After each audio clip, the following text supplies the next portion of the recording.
आज से लगभग 2 साल लगभग हो चुके होंगे। आज से लगभग 2 साल पुरानी बात मैं आपको बता रहा हूँ। देखिए, जब उस समय में भक्ति करने लगभग शायद मुझे लगता है एक साथ मैंने प्रारंभ ही किया होऊंगा।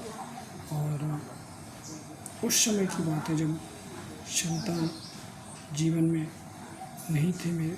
उस समय मैं काफ़ी परेशान भी था। और एक समय में वो मेहंदीपुर बाला जी का एक टीवी पर ऐड आता था, तो मैं उसमें से नंबर निकाल करके और उनको कॉल किया। तो जानते हो क्या हुआ? मैंने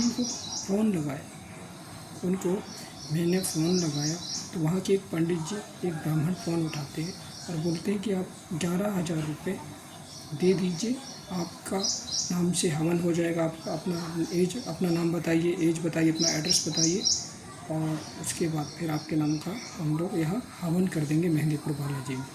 तो बालाजी आपकी अर्जी स्वीकार कर लेंगे तो आपको संतान प्राप्ति हो जाएगी। इस प्रकार की बातें हुई वहाँ पर, ऐसी बातें हुई मेरे साथ में।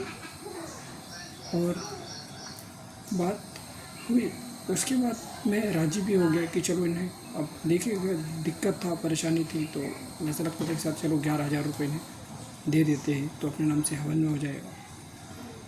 फिर मेरे मन में आया कि आखिर जब मैं कोई नियम पढ़े तो इन्होंने कुछ बताया ही नहीं मुझे, और ये बोल रहे हैं सिर्फ 11,000 दे दो और आपके नाम से हवन इत्यादि हो जाएगा और आपको पुत्र या पुत्री प्राप्त हो जाएगा, मतलब आपको बच्चे हो जाएंगे, उनका ऐसा कहना था।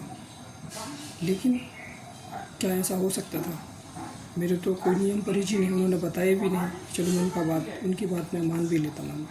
कैसे मान लूँ? उन्होंने बताया नहीं कोई नियम परिचय आपको करना होगा, हम आपके नाम से यहाँ हवन करेंगे, आपको नियम परिचय करना होगा, ऐसा यदि वो तो मुझे बताते थे तो मुझे एक प्रकार से उनके ऊपर भरोसा भी हो जाता उनके ऊपर।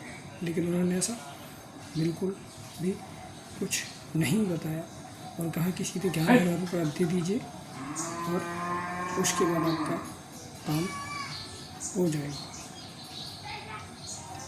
फिर जब मेरे मन में जब ख्याल आया कि आखिर ये लोग मुझे कोई नियम परिचय नहीं बता रहे हैं और 11,000 रुपये सीधे डायरेक्ट मांग कर रहे हैं, तो मैं थोड़ी देर सोचने लगा। तो उन्होंने फिर ऐसा बोले कि काम करो। फिर उन्होंने बोला कि मेरे पास तो 11,000 रुपये नहीं दे पाऊँगा।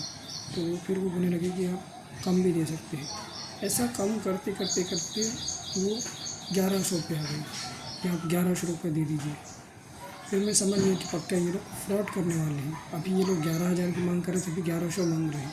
इसका मतलब ये लोग फ्रॉड कर रहे हैं, ये लोग मेरे साथ फ्रॉड करने वाले हैं।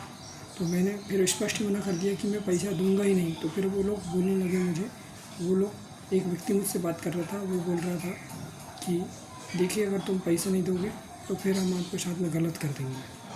अच्छा, अभी तो आप मुझे कुछ और ही लेने की बात कर रहे थे और अभी आप एकदम उल्टा ही बात करने लगे। वो मुझे मतलब धमकाने लगे एक प्रकार से, कह लीजिए कि वो बोलने लगे कि आप हमें पैसा नहीं देंगे तो हम आपका अहित कर देंगे, मतलब आपको गलत कर देंगे आपके जीवन में।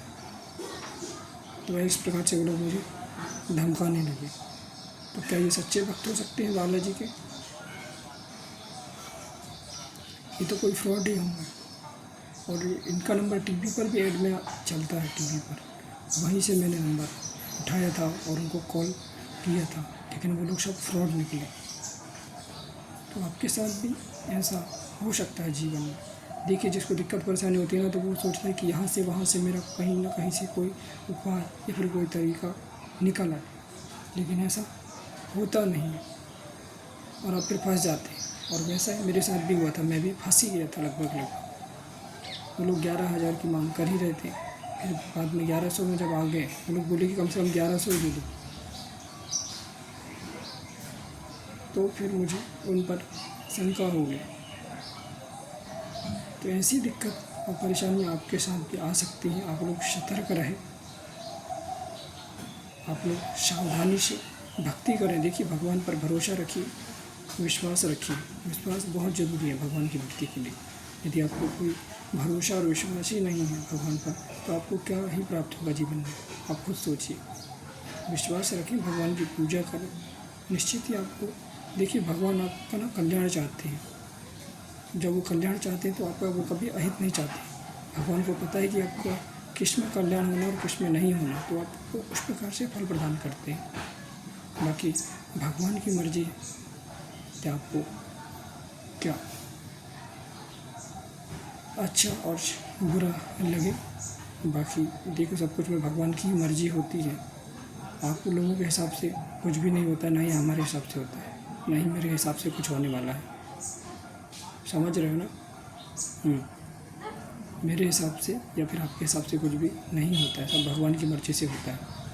देखिए, हम लोग तो कामनाएं कर सकते हैं, बस हमारी सिर्फ कामनाएं रहती हैं, बाकी पूरी इच्छा पूरी करना भगवान की मर्ज़ी है। देखिए, तो आप लोग भी इस तरह से फंसे नहीं कहीं भी। आप लोग सतर्क रहें, सावधानी से भक्ति करें। ठीक है? जय श्री राम, जय हनुमान जी महाराज।